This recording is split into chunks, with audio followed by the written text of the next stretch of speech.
शांत हे झालं का?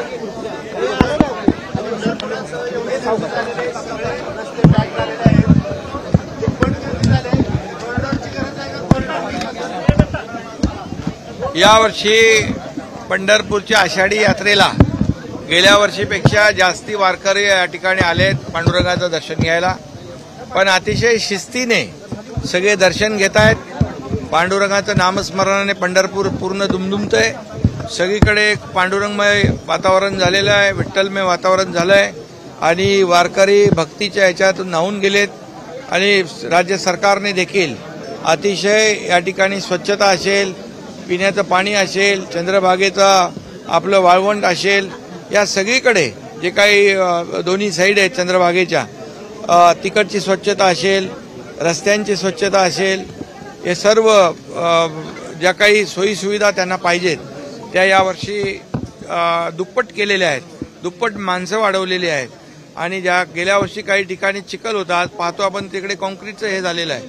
आणि कुठल्याही परिस्थितीमध्ये आपल्या वारकऱ्यांची गैरसोय होऊ नये याची काळजी राज्य सरकार आणि स्थानिक प्रशासन घेत आहे. चांगलं नियोजन या ठिकाणी झालेलं आहे.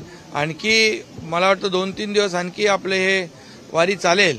यामध्ये कुठेही काही आपल्या वारकऱ्यांची गैरसोय होणार नाही याचं काळजी घेईल.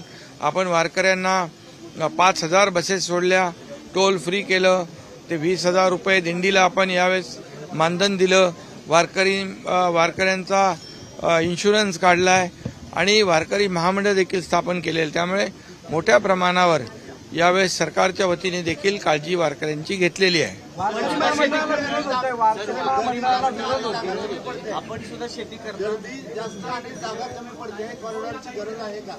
यामध्ये जिल्हाधिकारी आणि स्थानिक प्रशासन जे आहे त्यांना गर्दी डिवाइड झाली पाहिजे म्हणून फक्त 65 एकर नाही तर इतर ठिकाणी देखील आपण त्याची व्यवस्था करायला सांगितली आहे.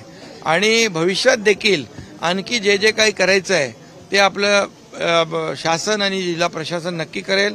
शेतकरी आहेत, सगळे आलेल्या शेतकऱ्यांना आपल्याला माहीत आहे, मी देखील शेतकरी कुटुंबातला आहे, शेतकऱ्याचा मुलगा आहे. त्यामुळे शेतकरी वारकरी कोण आहे? शेतकरीच आहेत.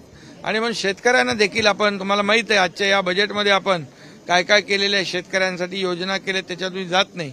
शेतकऱ्यांसाठी, आपल्या लाडक्या बहिणीसाठी, लाडक्या भावांसाठी, सगळ्यांसाठी मोफत वीज देखील शेतकऱ्यांना 7.5 HP पर्यंत जे वापरतात, पंपानी शेती करतात त्यांना आपण वीज बिल माफ केलेलं आहे. यापूर्वीच पीक विमा 1 रुपयात केला आहे.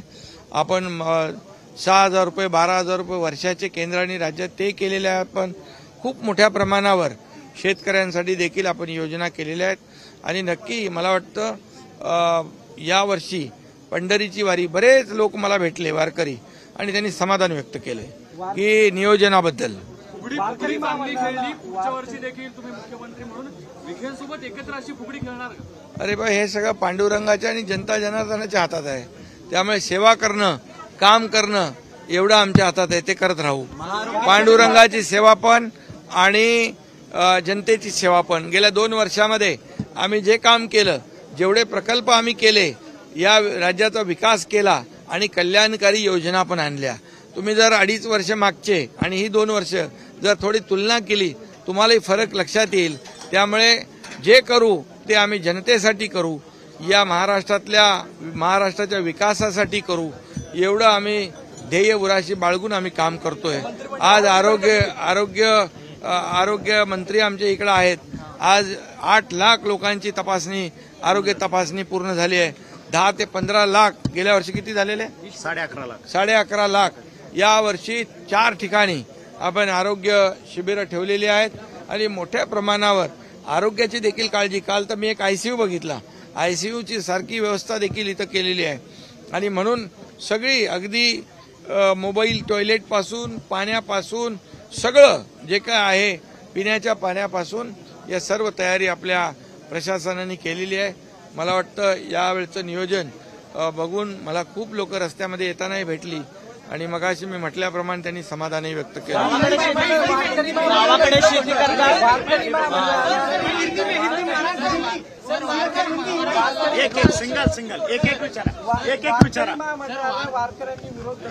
ठीक आहे. आता त्याच्यामध्ये वारकरी महामंडळामध्ये वारकऱ्यांसाठी विमा, वारकऱ्यांना आपलं साहित्य, अनेक योजना आहेत.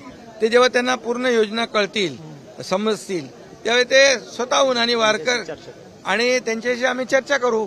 वारकरी हा आपलाच आहे, त्यांच्यासाठी आपण करतोय, कुणासाठी करतोय, आणि याच्यामध्ये कुठलाही राजकीय हस्तक्षेप असणार नाही. वारकरी हे वारकरी कोण आहेत? वारकरी आपलेच आहेत. त्यामुळे त्यांना जशा त्यांच्या सूचना येतील त्याप्रमाणे आपण काम करू, त्याप्रमाणे निर्णय घेऊ. मला वाटतं हे पहिल्यांदा होतंय सगळं. हे वारकरी महामंडळ असेल, वारकरी दिंडींना अनुदान असेल, विमा असेल, या सगळ्या ज्या काही गोष्टी आहेत या सगळ्या निर्णय जे आपण पहिल्यांदा घेतोय. आणि आणखी भविष्यात देखील आज आपण 73 कोटी रुपये मंदिराच्या रिस्टोरेशनसाठी दिले, ते देखील कामी आले. आणखी जे काय आहे या पंढरपूरचा विकास जो आहे हा विकास मोठ्या प्रमाणावर होणं गरजेचं आहे, कारण लाखो वारकरी येतात. परंतु इथल्या स्थानिक लोकांच्या बरोबर चर्चा करून स्थानिक लोकांना विश्वासात घेऊन आपण पंढरपूरचा विकास करू. कारण कुणावरही अशी जबरदस्ती कुणावरही थोपलं जाणार नाही कुठलाही निर्णय, कारण शेवटी हे कुणासाठी आम्ही करतोय? त्यांच्यासाठीच करतोय. मंत्रिमंडळ असू दे, महामंडळ असू दे, मंदिर समिती काय होणार आहे का? पंढरपुर यात्रा इस बार की आषाढ़ी यात्रा बहुत ही जोर शोर से हो रही है. पिछले साल से ज्यादा वारकरी हमारे भाई और बहनें ज्यादा संख्या में यहाँ पर आई है, और वो लोग ने पिछले साल जितनी गर्दी थी उससे ज्यादा यहाँ पर वारकरी लोग हैं. उनके लिए नियोजन सरकार ने बराबर किया है, जिला प्रशासन ने बराबर किया है, साफ सफाई बराबर है, पीने के पानी की व्यवस्था है, मोबाइल टॉयलेट की व्यवस्था है. उनके लिए जो अनुदान है 20,000 रुपये हर दिंडी को वो देने का सरकार ने निर्णय लिया है.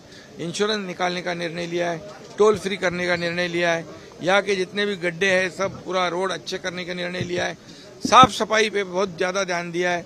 और आज मुझे कई वारकरी हमारे जो संप्रदाय के लोग मिले, उन्होंने समाधान जताया है, उन्होंने खुशी से उनके चेहरे पे आनंद दिखाई दे रहा था. ऐसे वो लोग बैठे थे फुटपाथ पे जगह जगह जहाँ लेकिन वहाँ सब जगह पे साफ सफाई थी. और इसलिए इस बार की आषाढ़ी जो वारी है बहुत ही पिछले साल से, उससे पिछले साल से अच्छी है. ऐसे खुद वारकरी बोल रहे हैं. उनके आरोग्य का ध्यान रखते हुए हमारे आरोग्य मंत्री तानाजी सावंत इन्होंने लगभग 4 जगह पर आरोग्य केंद्र बड़े शुरू किए. 8 लाख लोगों का उनका चेकअप हुआ है. लगभग 15 लाख का टारगेट है और उसमें कोई कमी नहीं आएगी. डॉक्टर है, सभी लोग हैं, दवाइयाँ है, आईसीयू तक बनाया है. इतना सब जो है नियोजन हमारी सरकार ने और जिला प्रशासन ने किया. पूजा खेड़ेकर हैं जो IAS ऑफिसर हैं, कहीं ना अरे भैया अबे आषाढ़ी अरे वही टाइम